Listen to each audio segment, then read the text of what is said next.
great news there to know that fire is contained, but fire danger remains high across the region, so much so that I'm starting us here with our watches and warnings map, because until 1 o'clock in the morning for these areas of BLM land south of Twin Falls, there is a red flag or fire weather warning in place there. And then for eastern Oregon, beginning at 3 o'clock tomorrow morning, running all day long until 11 o'clock at night, there's also a fire weather warning in place for those areas. So that should be a little indication of what's coming our way from 3 a.m.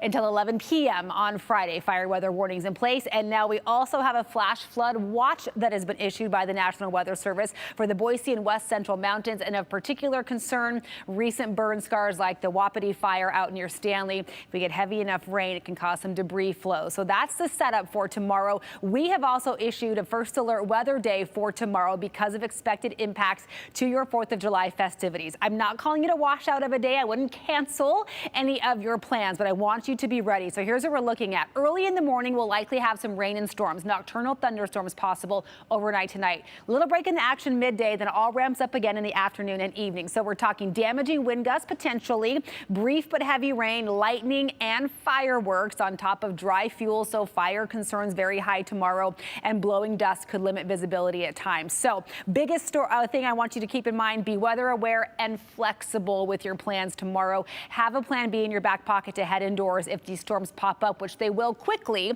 They'll intensify quickly and also fizzle out quickly. So still be ready to move indoors if you have to, or just batten down the hatches if you're outside and the wind picks up. Keep a close eye on those napkins and paper plates. So secure loose objects. Close your windows tonight, your car windows, your house windows, as we'll have rain and blowing dust likely in the overnight hours. And again, extreme caution with those fireworks tomorrow. Have a hose or a bucket nearby. Make sure they are soaked and fully out before you dispose of those fireworks. So day planner for tomorrow will likely be quiet in the morning. The rain and storms from this morning should taper off by sunset. Little lull in the action. Then by early afternoon, we'll likely have some storms firing off. Not everyone will get hit with a storm all day, all the time tomorrow, but still they will pop up off and on throughout the day. Look at our temperatures though. In Boise, we'll land in the mid 80s. So that's the benefit of this system coming in. It will drag in some much more refreshing air.